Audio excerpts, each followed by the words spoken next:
इस पुलिस वाले का आधा शरीर बड़ी मुश्किल से नाले से बाहर निकला था, लेकिन तभी एक जबरदस्त खिंचाव उसे वापस अंदर खींच ले गया। कौन सोच सकता था कि उस जमीन के नीचे की फैक्ट्री में इंसानी शक्ल वाले राक्षसों का एक पूरा झुंड डेरा डाले बैठा होगा। ये तो फिल्मों के ज़ॉम्बीज़ से भी 100 गुना ज्यादा खतरनाक थे, जिनमें चीते जैसी रफ्तार थी और जो शिकार को फंसाने के लिए जाल बिछाना भी जानते थे। कहानी की शुरुआत 2 साल पहले हुए एक फौजी ऑपरेशन से होती है। एक स्पेशल फोर्स यूनिट को एक बंद पड़ी भूमिगत फैक्ट्री में उतारा गया था। उनका मिशन था वहां छिपे हुए बदले हुए म्यूटेटेड इंसानों को खत्म करना। सैनिकों को बस एक ही जानकारी मिली थी कि ये राक्षस जमीन के ऊपर तो कमजोर होते हैं, लेकिन जमीन के नीचे उनकी ताकत बहुत ज्यादा बढ़ जाती है। कुछ ही देर में उनका सामना उन बदले हुए इंसानों से हुआ जो कल्पना से कहीं ज्यादा वहशी थे। एक भयंकर लड़ाई के बाद लगभग पूरी स्पेशल यूनिट खत्म हो गई। इकलौता बचा हुआ सिपाही अपने साथियों की मदद से एक एग्जॉस्ट पाइप से बाहर निकलने ही वाला था कि अफसोस राक्षसों ने उसे वापस अंदर खींच लिया। इसी घटना के साथ इस खुफिया जगह का ये भयानक सच इसी जमीन के नीचे दफन हो गया।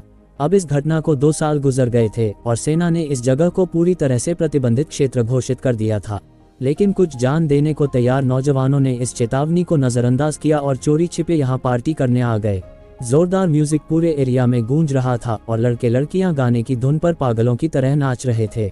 जब माहौल चरम पर था तभी एक हाथ एक गोरी लड़की की तरफ बढ़ा। उसका बॉयफ्रेंड, एक टोपी पहना हुए लड़का, गुस्से में लाल हो गया और जल्द ही उसकी उस लंबे तगड़े लड़के से लड़ाई हो गई। दोनों में से कोई झुकने को तैयार नहीं था और दोनों ने अपने अपने दोस्तों को बुला लिया। तभी लंबे लड़के ने बेईमानी करते हुए एक पिस्तौल निकाल ली। टोपी वाला लड़का और उसके साथी भागकर बंद पड़ी फैक्ट्री में घुस गए। ये देखकर कि लंबा लड़का अब भी पीछे पड़ा है, वे एक पतली सी गली में जा घुसे और दरवाजा बंद कर दिया। लंबे लड़के ने गुस्से में आकर बाहर से ही दरवाजे पर ताला लगा दिया, जिससे अंदर फंसे टोपी वाले लड़के और उसके दोस्त घबरा गए। इस दरवाजे पर लोहे की मोटी चादर चढ़ी थी, इसलिए जोर जबरदस्ती से तोड़ना तो मुमकिन नहीं था और यह जगह इतनी सुनसान थी कि यहाँ किसी का आना जाना भी नहीं था। उनका दोस्त जेसन एक रिटायर्ड फौजी था, जिसने देखते ही पहचान लिया कि यह जगह किसी भूमिगत मिलिट्री बेस जैसी है। उसे लगा कि हर मंजिल पर एक आपातकालीन निकास जरूर होगा। उनके पास कोई बेहतर रास्ता नहीं था सिवाय इसके कि वे अंधेरे में कोई और रास्ता तलाशें। जेसन सचमुच इस जगह से वाकिफ था और थोड़ी ही देर में उसे आपातकालीन गैस लाइट का स्विच मिल गया। हालांकि रोशनी बहुत कम थी, पर रास्ता देखने के लिए काफी थी। मगर उन्हें जल्द ही एक नई समस्या का सामना करना पड़ा। यहाँ की गलियां इतनी उलझी हुई थी कि निकास ढूंढना तो दूर, वे भटक भी सकते थे। इस बार भी जेसन ने उन्हें दिलासा दिया और कहा कि दूसरा निकास जरूर नीचे की किसी मंजिल पर होगा। जल्द ही उन्हें नीचे जाने के लिए सीढ़ियां मिल गई, लेकिन लकड़ी के पायदान पुराने और कमजोर थे जो कभी भी टूट सकते थे। जेसन ने सबको 2 टीमों में बांट दिया। उसने कुछ महिलाओं को पहले जाने दिया और खुद अपने साथी अली और एक और कपल के साथ पीछे रहा। वे आधे रास्ते में ही थे कि सड़ी हुई लकड़ी टूटकर बिखर गई और सब लड़खड़ाते गिरते हुए सुरक्षित नीचे की मंजिल पर जा पहुंचे। पर अब वह सीढ़ी पूरी तरह बेकार हो चुकी थी और उनके पास पीछे हटने का कोई रास्ता नहीं बचा था, इसलिए उन्हें ना चाहते हुए भी अपने डर को दबाकर आगे बढ़ना पड़ा। थोड़ी ही दूर चलने पर उन्होंने देखा कि आगे रास्ता बंद है। उन्हें बस कोने में एक आधे इंसान की हाइट जितना ऊंचा सुरंग दिखाई दिया। एली ने लाइटर जलाकर अंदर झांका और उसे अचानक 2 हरी चमकती आंखें दिखाई दी, लेकिन बाकी सब ने सोचा कि उसने डर के मारे ऐसा देख लिया होगा। अपने दोस्तों को तसल्ली देने के लिए एली ने फिर से देखा तो इस बार उसे सच में कुछ नहीं दिखा। लेकिन इस घटना के बाद कोई भी उस सुरंग से आगे जाने को तैयार नहीं हुआ, इसलिए वे वापस मुड़े और किसी और दिशा में रास्ता खोजने लगे। तभी अगले ही पल किसी धातु के टकराने की आवाज आई। जेसन ने अंदाजा लगाया कि कोई मेटल पाइप गिरा होगा। तभी डर के मारे उनके साथ का घुंघराले बालों वाला लड़का जोर जोर से पेशाब करने जाने की जिद करने लग गया। तभी जब उसे बीच में एक बाथरूम दिखाई दिया तो वो झट से अंदर चला गया, लेकिन जैसे ही उसने जिप खोली एक बदला हुआ राक्षस सामने आ गया। घुंघराले बालों वाला लड़का डर के मारे सुन्न पड़ गया और राक्षस ने उस पर बेरहमी से हमला कर दिया, यहाँ तक कि उसके कान भी फाड़ डाले। बाकी लोग आवाज सुनकर बाथरूम में दौड़े और जैसे तैसे लड़के को खींचकर बाहर निकाला। वह खून से लथपथ था और एक शब्द भी नहीं बोल पा रहा था। वे सब हैरान थे कि उनके दोस्त पर किस चीज ने हमला किया होगा। सुरक्षा के लिए उन्होंने एक खुली जगह ढूंढकर थोड़ी देर आराम करने का फैसला किया। तभी जेसन ने कहा कि अगर हम इस लड़के को लेकर चलेंगे तो हमारी रफ्तार धीमी हो जाएगी। जब सब इस दुविधा में थे तभी वो बदला हुआ इंसान अचानक एक पाइप से कूदकर नीचे आ गया। सब डर के मारे तुरंत पीछे हट गए, सिवाय उस घायल लड़के के जो हिल भी नहीं पाया, इसलिए राक्षस उसे उठाकर ले गया। जेसन ने सबसे तेजी से प्रतिक्रिया दी और तुरंत राक्षस का पीछा किया। कोने पर पहुंचकर उसने देखा कि लड़के का आधा शरीर पाइप के बाहर फंसा हुआ है, इसलिए सबने मिलकर जोर लगाया और उसे बाहर खींच लिया। लेकिन उन्होंने देखा कि लड़के का सिर गायब है। लड़कियां डर के मारे चिल्ला उठी और रोती भागती इधर उधर भागने लगीं। जेसन और एली, जिन्होंने युद्ध के मैदान में कई भयानक दृश्य देखे थे, वे शांत रहे और उन्होंने सबको याद दिलाया कि ऐसे हालात में उन्हें और ज्यादा शांत रहना चाहिए। तभी उन्होंने एक और डरावना दृश्य देखा। एक बड़े पानी के टैंक में एक राक्षस तैर रहा था। ये देखकर सब पीछे हट गए। जेसन की गर्लफ्रेंड एली हिम्मत दिखाते हुए आगे बढ़ी। उसे लगा कि दुश्मन को हराने के लिए उसे पहले समझना होगा। लेकिन अगले ही पल टैंक के अंदर के राक्षस ने आंखें खोल दी। वो अभी भी जिंदा था, इसलिए सब डरकर गलियारे के दूसरी तरफ भाग गए। भागते हुए बीच में एक और राक्षस आ गया, जिसने आखिर में चल रही लेदर पैंट वाली लड़की को पकड़ लिया और घसीट लिया। जेसन और बाकी लोग तुरंत पीछा करने के लिए पलटे, लेकिन जमीन पूरी तरह से मेटल ग्रिड की बनी हुई थी। थोड़ी दूर तक जोरदार घसीटे जाने के बाद लेदर पैंट वाली लड़की का शरीर पूरी तरह से खून और मांस का लोथड़ा बन चुका था। इस बार ये नज़ारा देखकर सबने उन राक्षसों की असल दहशत को महसूस किया। खुशकिस्मती से जेसन और एली दोनों रिटायर्ड सिपाही थे, जिन्होंने बाकियों को हौसला दिया, जिससे वे तुरंत हिम्मत नहीं हारे। वे दबे पांव एक स्टोर रूम में घुसे और सबने अपनी हिफाजत के लिए एक एक हथियार उठाया। गलियारे में वापस आकर उन्हें थोड़ा हौसला मिला। तभी अचानक ऊपर के पाइप से किसी चीज की आवाज आई। जेसन ने तुरंत सबको चौकन्ना रहने का इशारा किया, लेकिन उस राक्षस की रफ्तार बहुत तेज थी। वह पलक झपकते ही आया और जेसन की गर्लफ्रेंड एली को पकड़कर ले गया।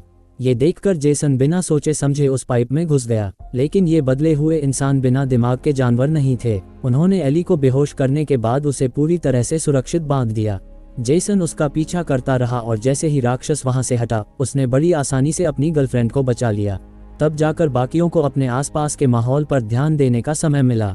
उन्हें लगा कि यह शायद उन राक्षसों का घोंसला है। जमीन पर ढेर सारा सामान पड़ा था, जो शायद पीड़ितों का रहा होगा। जेसन को एक बंदूक मिली, लेकिन उसमें गोलियां नहीं थीं। लेकिन तभी किसी को 2 साल पहले स्पेशल फोर्स के जवान का छोड़ा हुआ कैमरा मिला।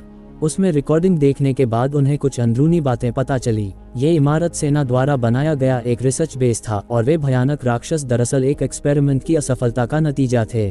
हालांकि उनके पास इस समय सेना को कोसने का वक्त नहीं था, बल्कि अब उनका सबसे जरूरी काम यहाँ से जल्द निकलना था। जैसे तैसे वे वापस पहले वाले गलियारे में पहुंचे। तभी मोटे पाइप से फिर से अजीब आवाज आई। सब जल्दी से झुककर छिप गए, लेकिन तभी राक्षस दूसरी तरफ से बाहर आया और आसानी से काले बालों वाली लड़की को खींचकर पतले रास्ते में ले गया। जेसन और बाकी लोग बाहर से सिर्फ बेबसी में चिल्ला सकते थे और अपनी दोस्त को राक्षस के हाथों निगलते हुए देख रहे थे। अब इस समूह में केवल 5 लोग बचे थे। उन्होंने अपने दुख को दबाया और निकास की तलाश जारी रखी। अचानक वे एक गलियारे से गुजरे जहां कुछ पानी के कुंड दिखाई दिए। एली के मन में एक खतरनाक ख्याल आया कि कहीं वे राक्षस पानी में तो नहीं छिपे। उसके मुंह से बात निकली ही थी कि पानी से एक हाथ बाहर निकला। टोपी वाला लड़का, जो सहारा नहीं ले पाया, पल भर में पानी के कुंड में खींच लिया गया और किनारे पर खड़े लोग जोर जोर से चिल्लाते रहे। तभी एक सिर पानी से बाहर निकला, जिसके मुंह में एक कटा हुआ हाथ था। राक्षसों के इस बर्ताव से जेसन भड़क गया और वो दहाड़ मारकर पानी में कूद गया और उसे वहां टोपी वाला लड़का मिल गया। लेकिन पानी में राक्षस की ताकत ज्यादा थी और पलक झपकते ही वो कैप वाले लड़के को लेकर गायब हो गया। बचे हुए 4 लोगों ने खुद को शांत किया और उदास मन से आपातकालीन निकास की तलाश जारी रखी। लेकिन गलती से वे बेस की लैब में घुस गए। यहाँ उन्हें और भी सच पता चला। रिकॉर्डिंग में दिख रहा बूढ़ा आदमी ही उन राक्षसों को बनाने वाला वैज्ञानिक था, जिसका शुरुआती मकसद एक जैविक हथियार बनाना था जो आम सैनिकों की जगह युद्ध में जाए। लेकिन शुरू में ये रिसर्च ठीक से नहीं चल रहा था। पैदा हुए राक्षस जल्दी ही मर रहे थे, जब तक कि उसने युवा महिलाओं के शरीर को एक कंटेनर के रूप में इस्तेमाल नहीं किया। प्रयोग के बाद जब जीव पैदा हुए तो उन्हें रोजाना ताजे खून से पाला गया। इससे उनके जिंदा रहने की समस्या तो हल हो गई, लेकिन अब वे राक्षस संक्रामक भी हो गए थे। वे जिस इंसान को काटते उसके भी राक्षस में बदलने की संभावना थी। इसके बाद क्या हुआ होगा ये चारों समझ गए थे। प्रयोग में लगे कर्मचारी दुर्भाग्य से संक्रमित हो गए और उसके बाद पूरा रिसर्च बेस तबाह हो गया। अब एली ने समझदारी दिखाई और सोचा कि क्या राक्षसों को रोकने की कोई दवाई मिल सकती है।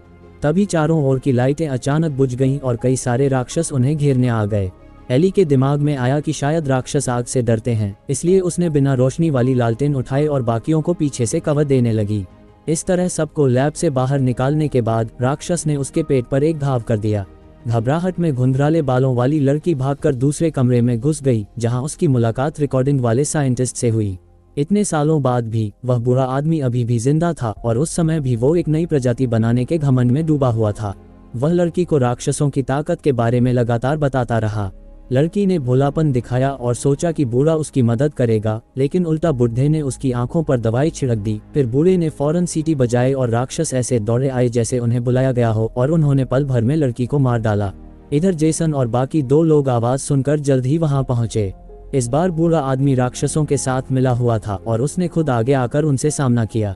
जेसन और उसके साथी सीधी लड़ाई नहीं लड़ सकते थे, इसलिए दोनों पक्षों ने कुछ बेकार की बातें की और जब लगा कि स्थिति हाथ से निकल रही है तो एली ने तुरंत गैस पाइप तोड़ दिया। वे सब वहां से भाग निकले। ये देखकर कि राक्षस अब भी पीछा कर रहे हैं, जेसन ने पहले से तैयार की गई फ्लेम थ्रोअर जलाई, जिससे राक्षस आग से डर गए और अंधेरे में छिपकर सही मौके का इंतजार करने लगे। लेकिन बेस के रास्ते बहुत उलझे हुए थे और रोशनी कम होने की वजह से रास्ता साफ दिखाई नहीं दे रहा था। तीनों पर राक्षसों ने फिर से हमला किया और इस भगदड़ में वे बिछड़ गए। जेसन और उसकी गर्लफ्रेंड एक बंद गली में भाग निकले। उसने फिर से फायर थ्रोअर निकालकर राक्षसों को मुश्किल से पीछे धकेला, लेकिन दूसरा आदमी इतना खुशकिस्मत नहीं था। वह अकेला कई राक्षसों के हमले में फंस गया। जब जेसन और उसकी गर्लफ्रेंड वहां पहुंचे तो वो आदमी जमीन पर मरणासन पड़ा था।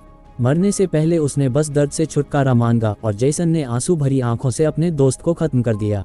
इतनी बड़ी टोली में अब सिर्फ वो और उसकी गर्लफ्रेंड ही बचे थे। ये सोचकर जेसन को बहुत दुख हुआ। तभी बेस के ठीक ऊपर एक पुलिस कार तेजी से आ रही थी। दरअसल गोरी लड़की के माता पिता ने अपनी बेटी से संपर्क न होने पर अगले ही दिन पुलिस में रिपोर्ट लिखाई थी। जब पुलिसकर्मी अपनी गाड़ी से उतरकर चारों ओर देख रहे थे, जेसन और उसकी गर्लफ्रेंड भी शांत होकर निकास की तलाश में थे। वे एक हॉल से गुजरे और एक दरवाजे के पीछे रोशनी चमकती देखी, लेकिन जब दरवाजा खोला तो सामने इंसानी हड्डियों का एक ढेर था, लेकिन उसके ठीक ऊपर जमीन तक जाने वाला एक वेंटिलेशन शाफ्ट था। खुशकिस्मती से एक महिला पुलिसकर्मी ठीक उसी समय वहां से गुजरी। जेसन नीचे से राक्षसों को रोके रहा और उसकी गर्लफ्रेंड ने महिला पुलिसकर्मी की मदद से लोहे का ढक्कन खोला। दोनों बड़ी मुश्किल से जमीन पर पहुंचे और जल्द से जल्द भाग जाना चाहते थे, लेकिन महिला पुलिसकर्मी उत्सुक थी कि नीचे क्या है। तभी अगले ही पल राक्षस ने उसे खींच लिया, लेकिन महिला पुलिसकर्मी फिर से ऊपर चढ़ आए, लेकिन अफसोस कि उसका निचला धड़ गायब था। जेसन और उसकी गर्लफ्रेंड पुलिस की कार लेकर बेस से निकल गए। घर लौटने के बाद भी वे डरे हुए थे। उनके साथी पल भर में गायब हो गए थे। नींद में ही उसकी गर्लफ्रेंड बिस्तर से उठी। उसने देखा कि जेसन जमीन पर झुककर खून की उल्टी कर रहा है। शायद वह भी उस वायरस से संक्रमित हो गया था। अगले ही पल उसकी गर्लफ्रेंड चौंक कर बिस्तर पर उठी। वह बस एक सपना था। दोनों लेटे थे और सोने की तैयारी कर रहे थे। तभी जेसन का फोन बजा। उसने देखा कि वीडियो कॉल टोपी वाले लड़के का था। वो पानी में पकड़े जाने के बाद मरा नहीं था, बल्कि उसे लैब में ले जाया गया था। अब उस लैब में उसके साथ क्या क्या होगा, इसी सवाल के साथ ये मूवी भी खत्म हो जाती है।